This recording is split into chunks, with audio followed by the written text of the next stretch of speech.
Jesus made in the book of John. In John chapter 6, he said, I am the bread of life. In chapter 8, he said, I am the light of the world. In chapter 9, I am the gate.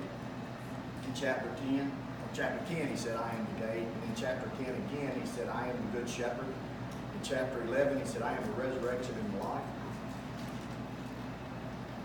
In chapter 14, which is where we're at today, John chapter 14, I am the way, the truth, and the life. In John chapter 15, I am the true vine. So we're in John chapter 14, and we're going to look at verses 1 through 6. And kind of going to break down that whole passage there, because it can be one of the most powerful statements that Jesus made, in my opinion. Now, as I read this, if you're dealing with a sickness, this is for you. If you're worried about your finances, you need to pay attention. If you're having trouble at work, you need to listen up. If you have a problem with a child, you need to hear this.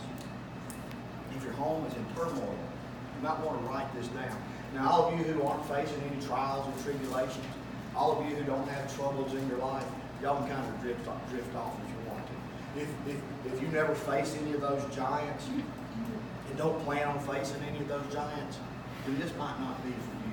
But everybody else, the rest of us, this is for us. Listen. It says in verse 1, chapter 14, do not let your hearts be troubled. I want to read that again. Do not let your hearts be troubled. Trust in God. Trust also in me. In my Father's house are many rooms. If it were not so, I would have told you. I am going there to prepare a place for you. And if I go and prepare a place for you, I will come back and take you to be with me, that you also may be where I am. You know the way to the place where I am going. Thomas said to him, Lord, we don't know where you are going, so how can we know the way? Jesus answered, I am the way, and the truth, and the life. No one comes to the Father except through me. If you really knew me, you would know my Father as well. From now on, you do know him, and you have seen him. As I was reading this, a couple of you, I asked the question, who's your realtor? Who's your real estate agent? And as I was reading about this, I got to thinking about the American dream. Everybody has. Own their own home. We want to own our own piece of property. Unless I'm wrong, our purpose, our Christian journey here on earth is to gain a piece of real estate in heaven. To get one of those many rooms that's prepared for us. If you have a King James version, to have one of those mansions that's prepared for us. And there are certain things that we have to do to get a house here on earth. And there's things that we have to do to get a house in heaven. And there are some similarities and there are some differences in those things. So I want to that's kind of the way I looked at this as I was studying. He starts out in John 14:1, and now remember, chapters 13, 14, and 15 are the last few hours of Jesus' life. The next day, after he says this, they're here, he goes out to the Garden of Gethsemane, he's arrested. The next day, he's tried and taken up onto the cross. So this is the last few hours of Jesus' life that we're looking at right here. And he tells his disciples, he's telling them that he's leaving. He's telling them what's happening. And here, they've left everything they've known. For the last several years of Jesus' ministry, they've literally walked away from their families, their jobs, their businesses, their homes, their communities to follow him. And now he's telling them, I'm getting ready to leave. I'm cutting out of here. So they're probably kind of anxious. And he tells them, don't let your heart be troubled. Trust in God and also trust in me. And now if you look at that word trouble, it comes in the original Greek translation, there's a word that's pronounced tarasso. I've got it spelled here, but it's about that long, so I don't know how they get tarasso out of it, but they did. And it actually means let it be set in commotion, stirred up or agitated. So he's telling them, don't let your heart be agitated. Don't stir it up. Don't get it roiled up. There's a term, roiled, like roiled water, you may have heard. And that's water that's stirred up and it's cloudy and it's agitated. It's water you wouldn't go swimming in or fishing in. And he's saying, when things aren't going the way you want them to, when you may not know what tomorrow looks like, I do. Don't get your heart stirred up. Don't cloudy your heart. Trust in God.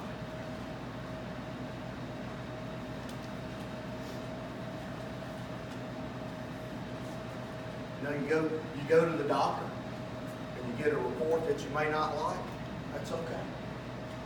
Put your trust in God. Let not your heart be troubled. The phone hadn't rang from that job interview. Let not your heart be troubled. Trust in God. He's got a plan for our lives. He's got a purpose for our lives. He knows it. We may not know it, but He knows what it is. In John 14:2, He said, in my Father's house there are many rooms. And you know, if you've got some the King James Version, I think it says, in my Father's house there are many mansions. And if you look back, I kind of explored that a little bit too. You know, so look at this from a real estate angle. You know, I'm picturing a house that's big enough to have mansions inside of it. And if you look at where Jesus was at and at the time of the architecture of the time, you know, we have the benefit now of, you know, architecture's been a science for archaeology. I said architecture. Archaeology has been a science for about the past 100 or so years, and they've excavated a lot of these places. And what they found is that one of the popular home styles at the time was they would have a bunch of rooms that a family would live in, and it, you know, usually it would be an extended family would live in these rooms, and they'd all center around a courtyard. And that courtyard is where everything happened at. That's where the family met, they gathered, they prayed together, they worshiped together, they loved on each other together in that courtyard area with all these rooms around it. And in my opinion, that's probably the context that Jesus was talking about. You know, in heaven, in my Father's house, there's many rooms. Everybody's going to have a spot. Everybody's got a room in there. And he tells us, again in 14:2, he says, I'm going there to prepare a place for you. Not I'm going there to get things ready. Not I'm going there to prepare a place for y'all. I don't think Jesus would have said y'all, but I'm going to use it. Not I'm going there to prepare a place for y'all, but I'm going there to prepare a place for you. For you. For you. For each and every one of us. He's going there to prepare a place.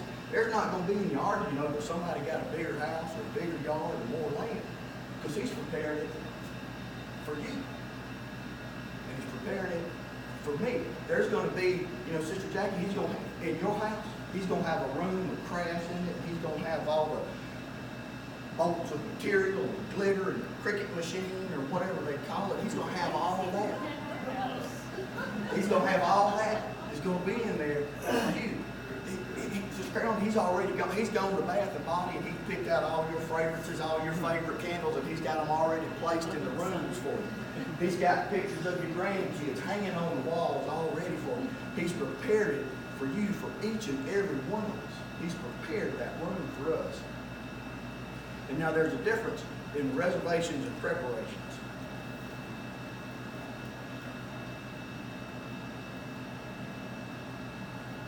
You know, if you call a restaurant and you reserve a table, they'll hold that table for you.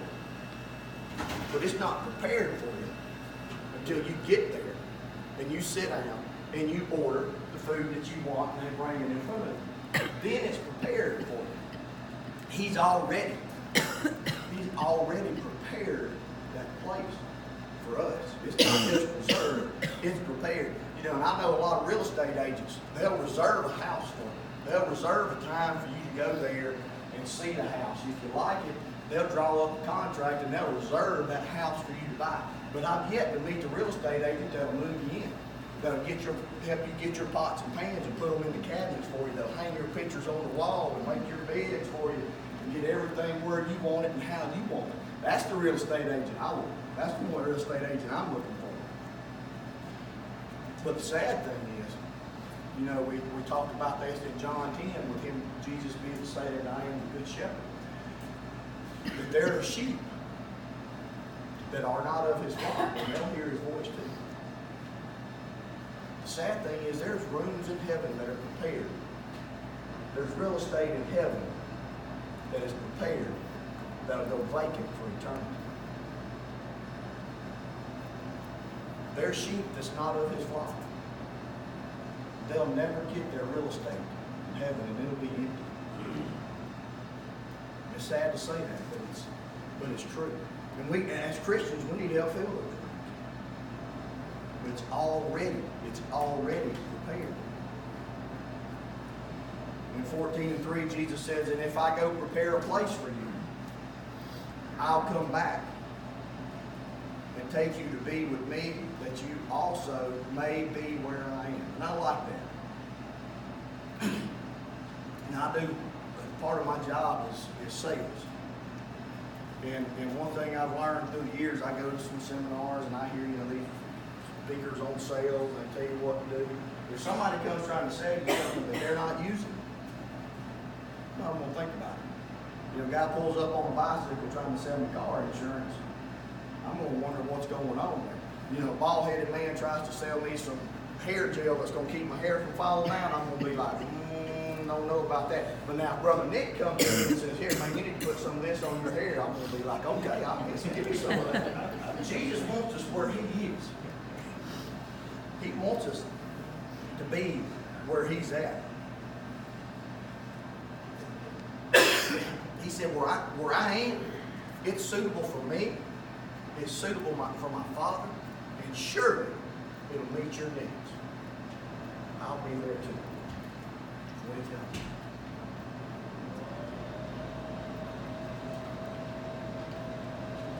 In John 14:4, he says, you know the way to the place where I am going. Once we get saved, we know the way. And we know who is the way. What trips us up is we don't necessarily know the destination. We know it's heaven. But Pam and I were going somewhere yesterday, and she's looking at the GPS on the phone, and she's following exactly what it says. Now she's just reading the words on it. She's not looking at the destination. If she'd have been looking at the destination, she would have knew where to turn. But the words on the screen didn't match the words on the sign. But Jesus says, I am the way. He is the route. He can tell us how to get there. He's the way.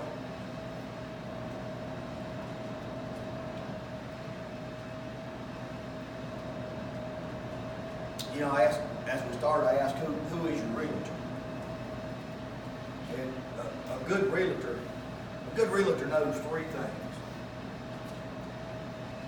And the first thing is how to get there. In John 14:6, Jesus starts out by telling us that. He says, I am the way. He said, I am the way. And that sounds like a route to me. Jesus, he said, I'm right turn here. I'm the left turn here. I'm the make the U-turn here. I'm the stop here. I am the way. And in John 3:16, he tells us that. That's one, I wish Red was here so he could quote it for us. You know, for God so loved the world, he gave his only begotten Son, that whoever believes in him,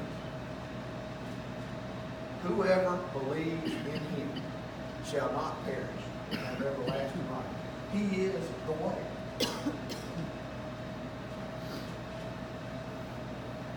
The second thing that a good realtor does is they know the truth about the area. They know the reputation of the area. And Jesus says, I am the truth. You know, good realtor will tell you who's lived in the house. They'll know the history of the house. They'll know the area. They'll know the neighborhood. They'll know the good schools. You know, they'll tell you the truth about the house. They can tell you who built the house. Were they a good builder? Were they not a good builder? They can tell you, you can tell them, yeah, that I see the yard, I see your yard looks good. Tell me the truth about the house.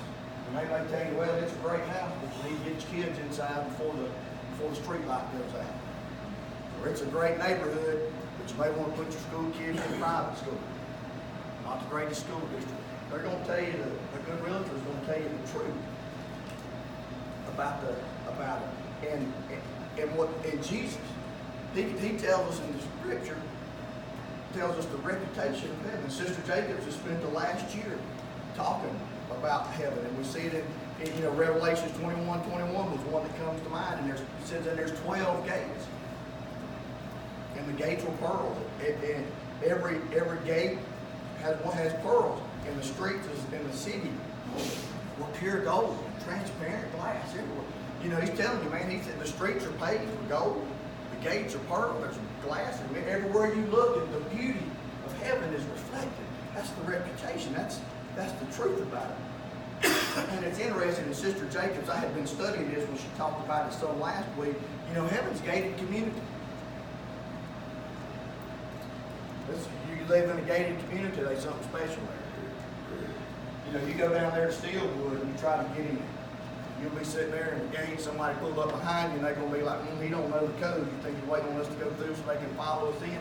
To get in the gated community, you got to do certain things. And to get into heaven, you got to know the code. Fortunately, believing in Jesus is that code. And it's not a secret code, and it's not a code that changes. It stays the same day after day after day.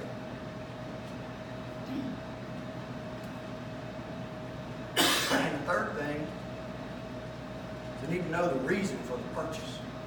Why are you purchasing this house? A good realtor will know that.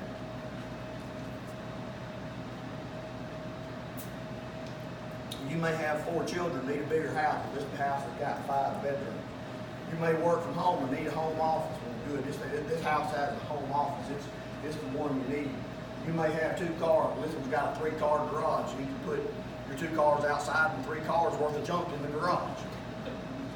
I worked for a moving company when I was in college, and we moved the guy in. We just took everything out of the truck and he moved from up north somewhere. And he said, just put it all in the garage. And we just put everything in the garage. And the first thing he said was, I feel like a real Southerner now because I can't get my car in the garage.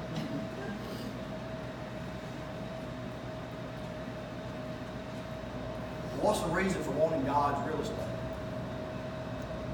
Philippians 1:21 tells us, for me to live is Christ, and to die is gain.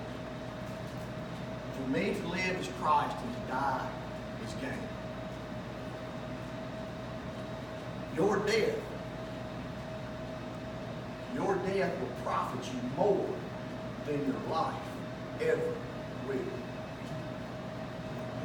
To live as Christ, it doesn't matter if He gives me 1 year or 100 years.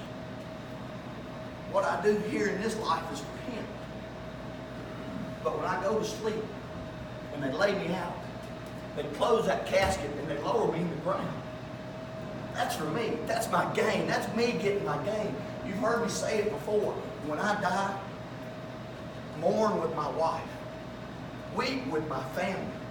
But if somebody stands up and says, we're here to celebrate the life of Billy Moore, you stand up and you correct them. Say, no, sir. We're here to celebrate his gain. Because he's getting his gain.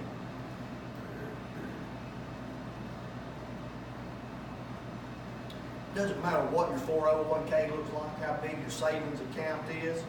Man's money can't buy God's real estate. And there are 6 things that we need to acquire real estate on earth and in heaven. They tell us we need to strengthen, have a good credit score. We need to strengthen our credit score. Now, I don't know, and I don't care what your credit score is, but what's your spiritual credit score? Look at it. Reflect on it and see what that spiritual credit score is. See what you need to do to strengthen. You got to figure out what you can afford. When you look at your at your spiritual income and your spiritual bank statements, and you see the deposits and the withdrawals that you've been making, what can you afford? How much house can you afford with what you've put in your storehouse, for the treasures that you've stored up? You got to have a down payment and a closing cost. Good news is we don't have to worry about that part. It was 2,000 years ago. 2,000 years ago on a cross, the down payment was made, and 3 days later, the closing cost was paid.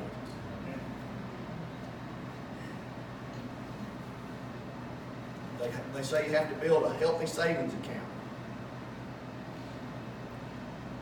You can make all the deposits you want, but only the ones you make for Christ will last. That's the ones that count. That's the ones that goes towards the real estate in heaven. In Malachi 3:10, it says, "Bring the whole tithe into the storehouse, that there may be food in my house. Test me in this, says the Lord Almighty, and see if I will not open the floodgates of heaven and pour out so much blessings that there will not be room enough to store." Can you imagine those kind of blessings? That you can't store. There's not room to store the blessings that He pours out on us. We need to be pre-approved for a mortgage. Romans 8:29 says, For those God foreknew, He also predestined to be conformed to the image of His Son. We get pre-approved when we became predestined. When we were formed in the depths of our mother's womb, in that utter seclusion, we were already pre-approved. And our place in heaven was already prepared for us. We need to buy a house that fits our situations.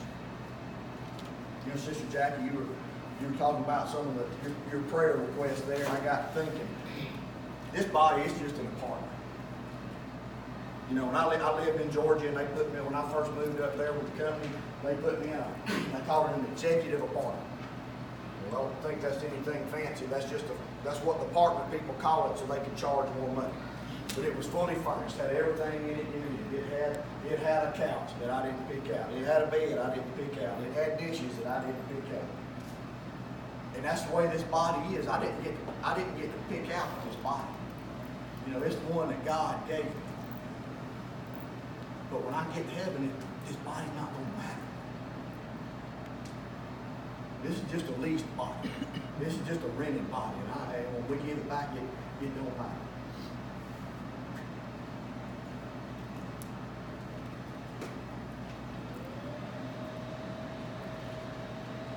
I've been having some throat issues, so I'm not drinking water out. Jesus has already paid the down payment for it.